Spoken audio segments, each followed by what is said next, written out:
Welcome to the Global Wellness HQ family of podcasts. We are your international headquarters for resources and ideas and insight in relation to the 9 elements of holistic wellness. Join us as we interview local and international wellness experts and learn how you can implement and improve one element or dimension of wellness at a time. Our experts will share their practical tips on wellness in one of these core areas: emotional, intellectual, occupational, physical, environmental, financial, spiritual, social, or habitual. We created our family of podcasts as a resource for anyone who is looking to integrate the 9 elements of holistic wellness into their daily lives. Welcome to the show.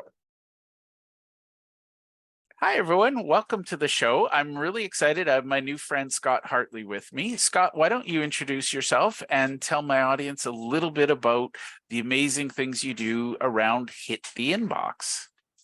Yeah, so Jeff, I really appreciate the opportunity to meet you today and really just kind of like have a conversation with you and your audience. So I have been in the marketing world for a number of years. I've actually lost count. But really since 2018, I've taken all of my knowledge and experience from starting my first business, which was a small IT company in basically a rural community. Taken all of that knowledge and experience and everything that I've learned and really started to package that and to provide the resources and the education to other small business owners so they can really shortcut their path to success. And so a couple of the areas that I'm really passionate about and that I love helping small business owners with, one is marketing strategy and automation. There's nothing like having automated systems in your business to help make sure nothing falls through the cracks, whether it's internal processes or marketing processes. Having that automation is a lifesaver. And so I love helping businesses leverage tools that can help them do that. And then most recently, kind of again, tapping into my IT background a little bit, really focusing on helping people with email marketing. Because believe it or not, email marketing is still the #1 way to grow a business. But there's a right way and a wrong way to do it. And then, of course, making sure that your emails land in the inbox. And so I love helping small business owners just learn about how they can better leverage email marketing. But as you and I talked about a little bit earlier, Jeff, that it's not just to build your list and get money from them, but it's actually a relationship building tool. And that's really my emphasis in working with clients on that. I love it. And I think that's so to my listeners, I'm going to apologize once again. Scott and I got busy talking and we had some gold in before this started, and we were talking about fun things like shock and awe packages and Dream 100. One of my biases is that most email marketers, their focus is on getting something. They want to sneak something past, or they use the sleazy tactics of how do you manipulate people. And I can tell you, just Scott and I having the conversation, he gets relationship marketing and he's got this amazing background. Now, Scott, let's talk about how somebody could prepare to work with you. And this is very self-serving for you and I. From my point of view, I want my audience to say, yeah, I have that problem. I need Scott's help. Okay, Scott, how do we work together? From your point of view, obviously, you want people to read your book. You want them to engage with you. What do you wish everybody knew about email marketing that clearly they haven't figured out yet? Yeah. Oh my goodness. I mean, boy, we could have a 2-hour conversation on that. I think one of the #1 things that I wish people knew about email marketing is that they need to be doing more of it. A lot of small business owners, a lot of small business owners that I talk to are afraid to email even their current customers, let alone people who've opted in for lead magnets or other things. They're afraid to send them an email. They're like, oh, but if I send more than one email a month or one email every 6 months, like I'm afraid I'm going to offend somebody. And that's a bias that we have to get over, because if we're really providing value, if we really want to build a relationship with our list, Because the reason that we're in business, I hope that everybody that's listening to this, the reason that you're in business is that you truly want to serve people. Like, obviously, you need to make a profit. That's a given, being in business. But ultimately, deep down inside is like, I have something that's going to help somebody else. But keeping it a secret does you and does the recipients no good. And so we have to get that message out there. And by using email is a very effective way to do that. And we're not going to offend people if we're really providing them value.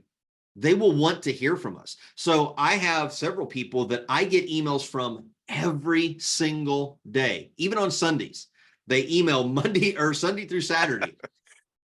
But their content is so good that I want to consume it. Like, I almost stop what I'm doing most days when I see their email in my inbox just to read it. If you can get to that point, and it doesn't have to be daily, but if you can get to that point where people are like, oh my goodness, Jeff's emailing me, I got to go read what he has to say, that's going to help you build that relationship, which means that you're going to be able to serve more people. I love that. And I think email can be used one of two ways. One, it's kind of a predatory, here's how I get somebody, bring them in, but it's also a servant leader sort of approach of, hey, here's what's going on, you're here to actually genuinely serve. Yeah. And what I'm hearing from you is that the service path is much more lucrative. Is that fair? Yeah, I mean, there's nothing wrong if you're really relating with your your subscribers. There's nothing wrong with putting in an ask. Here's something that I'm offering to you. Put that in the PS. It may be at the very bottom of the body copy. Yeah. But when people are interested in hearing what you have to say and they know, like, and trust you, then they're going to be more inclined to do business with you. And it's also going to position you as an expert. I mean, if you're providing so much value for free to people, they're going to be like, oh my goodness, what are they going to give to me if I actually pay them something? Yeah. So there's so many effects to that, that it just really does help boost and grow your business. I love that. Now, a lot of people say, oh, I can't afford marketing or I can't afford automation. I would argue you can't afford not to, but I don't want to put words in your mouth. From your website, and I'll share the link with the audience, I know you talk about 9 different systems. And when I saw that, I said, I need to meet Scott because I am a big fan of systems. And my favorite systems are the ones that generate revenue. So talk about systems and how important they are in a marketing plan. And then talk about how somebody can benefit from having a good automated marketing system or systems. Yeah. So, again, like we mentioned earlier, is having those systems automated is a huge time saver in your business. It gives you peace of mind. It just kind of helps ensure that nothing is going to fall through the cracks, and it creates a better overall prospect or customer experience. So the 2 types of systems that I work with in building, them out for clients, are the marketing systems, obviously, but also some internal processes. So when we're talking about, marketing systems, for example, a lot of people just immediately think, oh, I have a lead magnet on my website. Maybe that's a checklist, a free report, an ebook, a quiz, whatever. They get into my funnel, which is the common terminology, and then we have a few emails that go out, and that's a system. Okay, so that is one system, but you have to think what happens after that, because the money in most businesses is made in the follow-up. Most people, even when they come to your website and they opt in for something, or they listen to your podcast and you offer a free resource and they request that, they're not ready to do business with you right then and there. So you need to have additional systems behind that. A long-term nurture campaign, again, building that relationship. So you have to think, what does that actually look like? Then there's going to be other types of systems in that marketing campaign as well, that, maybe there's some, upsells or cross sells that you may have based upon what they came into your list for. There's a lot of different things that you can do that can be customized to your individual business, but you can't just look at the front end. Yeah. It's the back end. And there's other light touches that you can do. Birthday, holiday greeting automations. Again, things that you don't need to, do it once and it's done. It runs on clockwork. There's all those types of things. And then with other businesses, I help them a lot with their internal processes. So once somebody becomes a new client, there's so many variables and pieces that can fall through the cracks. And if you're a solopreneur, you've got a really small team, it's hard to scale if you have to keep on track of 50 different things. That's where automated systems can really come into play. And you're like, my system's got it. It's going to remind me when I need to do something. It's going to automatically reach out to client when they need to do something. You can rest easy and it's just going to, flow smoothly for you. And I love, there's a couple things I want to unpack there because, and I'm going to share this, Scott. Early in my days, I ran an accounting practice. And when I first started out, money was tight. I had spent all my money buying the practice and setting it up. Yeah. And I was studying customer journeys and customer relationship building and nurturing.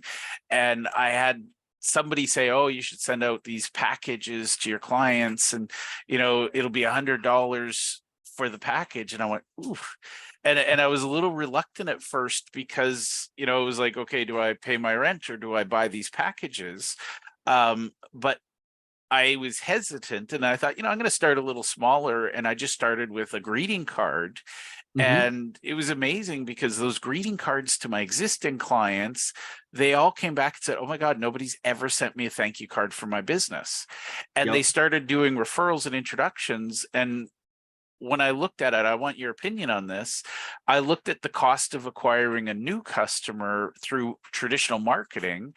And then I looked at the value of getting a cloned, one of my favorite customers and clients and cloning them.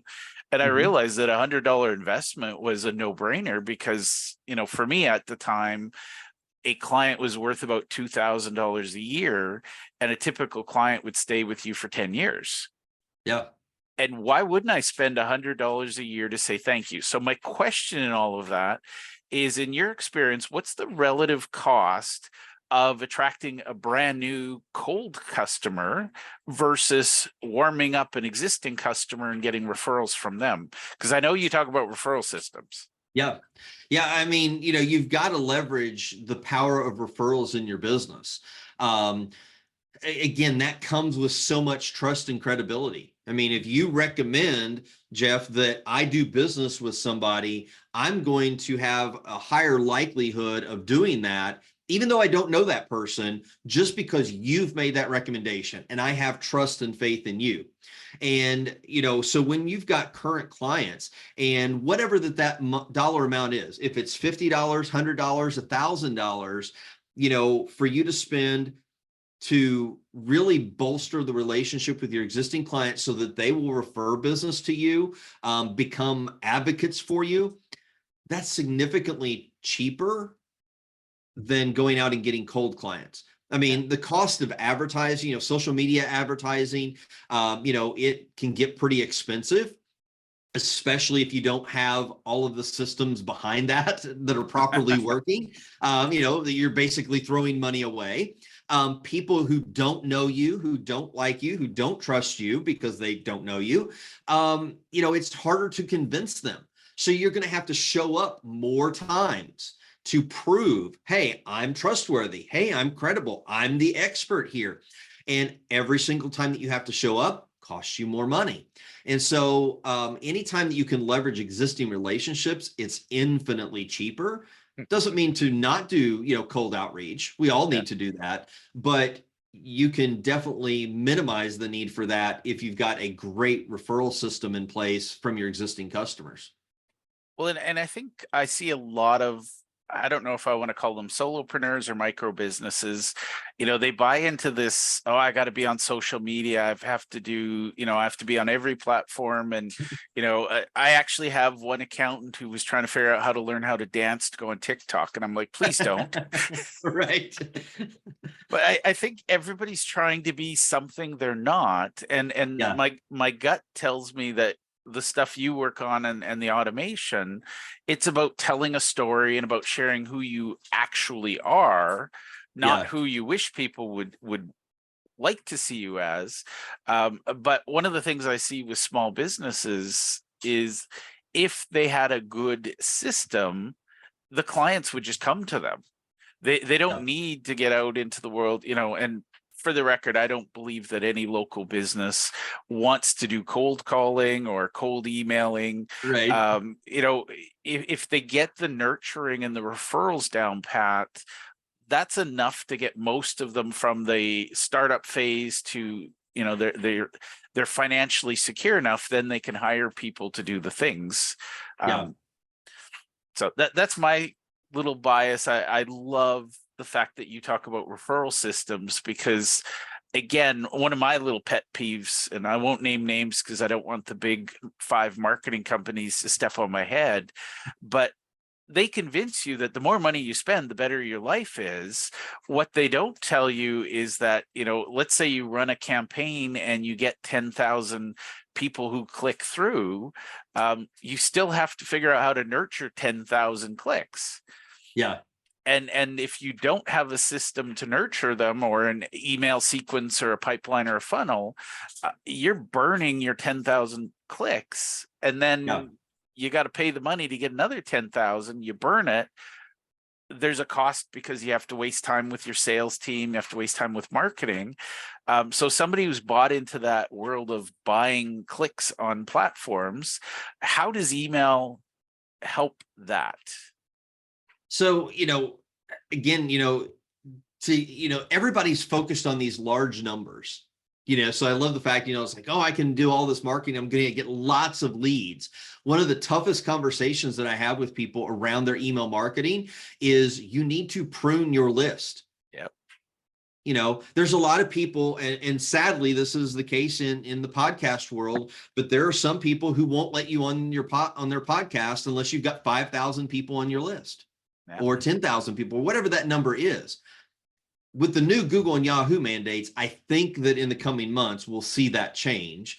But the number of people on your list does not make any difference, because you could have a bazillion people. You could have every human on the earth on your list, and that's not going to do you any good. It's actually going to damage you, okay? Yeah. It's going to cause you problems. The people that you want on your list are the ones who are responsive, the ones who are the most qualified, the people who actually need you. Yeah. If I don't need your services, I really don't need to be on your list. It's not doing you any good to have me as a number on your list. So one of the toughest conversations I have with people is, you've got to prune your list. Now, I am not a gardener. I don't have a green thumb. I could kill a plastic plant, okay? But my gardener friends, they tell me that one of the most important things that they do is that they cut off all of the dead stalks and stems and leaves and all of that so that the plant can flourish. Yeah. And so you have to do the same with your email list. Is people who are not engaging with your emails, they're not opening, they're not clicking, they're not consuming your content. After 90 days, 120 days at the most, get rid of them. If they don't re-engage, get rid of them. Because though if they really need you, if they really want something from you, they'll come back onto your list. But that gives you opportunities to reach the people that do want to hear from you, that do want to build a relationship with you, that do need your services or products. And so just because you can do social media and get bukus of people to opt in doesn't mean that that's going to help grow your business. And like you mentioned, it's not just that front end. You've got to have that back end stuff in place as well, because just because they come in the front door, a lot of times people go just right out the back door. They're just passing right on through. No, you want them to stay a while. You want them to sit down and have a meal with you, right? Yeah. That's the importance of that. So don't get, those big companies who can promise all these leads by getting on all the social media and all these, that stuff, like, sounds great, but in reality for your business, it's probably not the right methodology. Yeah. And I think the real key is the difference between what you or I as a business owner would consider an actual lead versus what the pay-per-click companies consider a lead. You know, because that's the thing. I'm all about quantity is bad, quality is good. And I think a lot of them, it's about, more is better. And the reality is better is better. And I think, Yeah. if you're conscientious about your marketing plan and you're consistent with your branding and you're using the right tools, you're going to have that legion of raving fans. And I want Mhm. I'm going to get you to define that, because I would rather have 100 raving fans than 10,000 indifferent strangers. Yeah. How do you define a raving fan, and what would you say is the value to a local business? Is a raving fan even a possibility for a traditional bricks and mortar, say, accounting firm? Absolutely. I mean, raving fans are really, really important because they are your best advocates. Whenever they are in the room with friends, family, and colleagues, and the topic comes up of whatever your business is. So if you're an accountant and somebody, we're getting into, tax season here. So somebody, that they may be having a conversation with, they're going to be like, man, I really need to find somebody to do my taxes this year. I don't know who to go to. Do I go to H&R Block? Do I go to, this other company?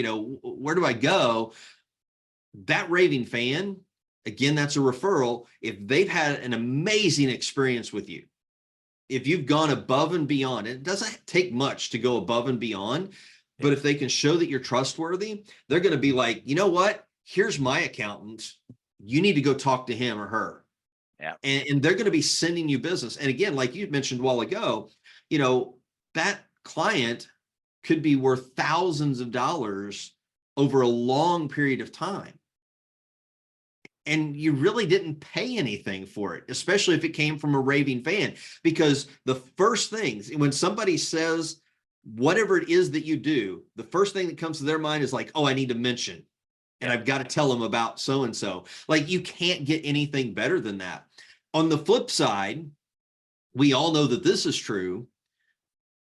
If somebody's had a bad experience, they'll rave about that too. Yeah. And people do not have a problem about that. Like, several years ago, I had an accountant that failed to file one of my taxes on time, and I got stuck with a penalty for it. And, I don't go out and just blast people and say, hey, I had this bad experience. But if I'm in a private one-on-one conversation, I'm likely to mention it. So people will tell about what the experience is with your business. Why not give them something positive to talk about and be like, hey, you absolutely need to do business with this person. I've got one accountant that I'm friends with on Facebook. She's posted lots of great content. She's shown her expertise. I know that she's worked with several of my colleagues, and like when somebody who fits her business model, because I know what her criteria are, I immediately refer them to her. Yeah. I'm like, you need to go talk to Rachel. I'm a raving fan. I'm not even a client of hers. So you can even have raving fans that aren't your clients if you do a great job in showing your expertise and building your credibility. Well, and I love this conversation, and let's talk about shock and awe boxes, because I don't think that word gets used enough. No, it doesn't. I learned it from Dan Kennedy. I assume you've learned it from him as well. Mm-hmm. What are your favorite shock and awe boxes? First of all, what is a shock and awe box? And what is your favorite? What are you putting in them? So it's really going to be customized to your business as to what you're going to do. But really, the idea behind the shock and awe box, there's a couple different ways that you can use it. But my favorite way to recommend for clients is if you really want to get your foot in the door. So you've got like your perfect client and you're like, I would absolutely love to do business with them. Now you want to show up in a unique way that nobody else is going to show up. And so I've recommended, actually this past week, I had a conversation with a client and I was like, what you need to do is come up with your list of 25, 50 to 100 businesses or organizations that you absolutely want to have introductions to, have conversations with. The idea is not to sell them. The idea is just to get your foot in the door and to have a conversation. Can you help them? Do they really need your services? And then chunk that down. Okay, I'm going to do 5 or 10 this month. And I'm going to put together a box that I can send to the decision maker. And the reason that I'm going to send that to the decision maker, and the reason it's going to be a shock and awe box, is because a box is always going to get open. If you get something delivered to you by FedEx or UPS, I can guarantee you it's not just going to sit around for 3 weeks. It's not going to get thrown away. As a matter of fact, it's probably going to be opened before anything else does. They may have a meeting that they need to get to, but by gosh, that FedEx box lands on their desk. They're going to be 5 minutes late to the meeting because they want to open the box and see what's in it. So you're showing up and you're getting people's attention. Inside of that box, number one, as Jeff, you as I talked about earlier, if you've got a book, I don't care if it's a 50-page book or a 500-page book, if you've authored a book, that immediately lends expert status to you. So having your own book in that shock and awe box is really important. I love also some things that people are doing now is that like a shock and awe box that I got for a new mastermind that I joined, they sent me in a little plastic case a USB drive, and it's got a video on it. Putting a video message in. There's little video booklets that you can actually get now that people open it up and it's got the little TV screen on there. You can put a 3 to 5 minute video. That's a great way to do that. You put in, some pamphlets about your services, a very personalized letter. If you are including a video, what I like to recommend, put in a bag of popcorn. Say, hey, go pop this, sit down and watch this video, make it a little bit fun. If you can do some research on the person that you're actually sending it to, and that they like a certain type of candy, if you know that they have a certain hobby or something, you can personalize that and put something that's going to really impress them in the box as well. It may have nothing to do with your business, but it's going to be something that's going to be meaningful to them. Again, and then of course you're going to make the ask. I've seen people do something as funny as the little rubber foot. Okay. They put it in the box as well. They tape a message to it. Hey, I'm just trying to get my foot in the door so we can have a conversation. Make it fun and exciting for people. And then obviously give them a call to action. Hey, I'd love to have a 15-minute phone call with you. Here's my calendar link. Go, please schedule with me. It's a fun way to do it. Interesting story related to shock and awe. So back when I had my IT business, I had a college student that was working with me, and he loved videos, doing videography. And he did some of his own short films and everything. And there was a videographer that was more established than him, that had a lot more experience kind of in the wedding space, something he was interested in. And he wanted to have a conversation with this guy just to, pick his brain and just kind of get to know him and maybe, work for him. And I said, okay, here's what you need to do. Put together your own little shock and awe box. Put your own video in it, put a little message, send it off. Something as simple as that. He actually got a meeting with this guy. It worked. I mean, it was not a fancy shock and awe box, but it was something that worked. And he was like surprised because whenever we went to the post office to actually mail, he's like, I don't think I'm going to get in. This guy's not going to call me back. Literally within 3 or 4 days, he actually got a phone call. So these things can work and they can be effective because very few people are doing them. I love it. And one of my favorite, so you and I clearly follow the same people and study the same things. One of my favorite books on, they don't call it shock and awe, but John Ruhlin has a book called Giftology. Mm-hmm. And he really gets into the psychology of gifting. And my 2 cents, if you're thinking, okay, do I spend, $10,000 on clicks, or do I spend $500 on sending gifts to my existing clients? My 2 cents is try the $500 gift to your existing clients, see what results you get, and then you can decide if you want to spend your money. Because one of my little pet peeves is I see small businesses that stay small because I'll tell you a story. One of my clients spent $30,000 on a expert on I'm going to say Facebook. They ran all these ads, ran all these campaigns, and didn't get a single lead. Yeah. And the critique is not of the platform, but it was of the person who said they were an expert. Their response was, well, I guess we know that your audience isn't on Facebook. And I was like, wow. And they just walked away saying, okay, well, I did what I did. You hired me to run ads. I ran ads. And my question was, no, we didn't hire you to run ads. We hired you to generate clients. You Yeah. said this would work. And I'm just astounded by anybody who would blow a $30,000 budget without testing, tweaking. Like, there was no split testing, there was no optimization. And the irony was, I think a lot of people clicked, but the offer didn't match the ad. And so nobody clicked through. Yeah. And the interesting part, that the agency, that person, well, I guess your audience isn't on Facebook. Why wasn't that research done first? Yeah.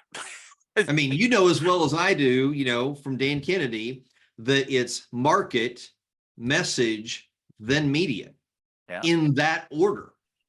If you don't understand your market and you don't understand where they're living at online, you're wasting every penny on media. And what you do happen to get is luck. Okay. Like, not everybody's on Facebook. Maybe LinkedIn is a better platform. I know somebody who's crushing it on TikTok. Yeah. They don't do a lot of dancing, but they're crushing it on TikTok. But that's where their audience is. My audience is probably not on TikTok. I haven't really done a lot of the research around it, but just initially I'm thinking, well, they're probably not on TikTok. But if I do the research and I find out, oh my gosh, they're on TikTok, guess where I'm going? Yeah. I'm going there, not on Facebook. So you have to know where your market's at. Then you create the messaging that's going to resonate. And that's where you do that testing. Yeah. You figure out, okay, well, this headline worked, this headline didn't work. This image worked, this image didn't work. Now that's where you're going to do that A/B split testing to find out what's actually going to convert. And then, only then, do you actually go out and do the media, buy the media that is where your audience is at. I love it. Now, Scott, I could talk to you all day, and I promised you I wouldn't, but I guarantee my audience is going to beg to have you come back.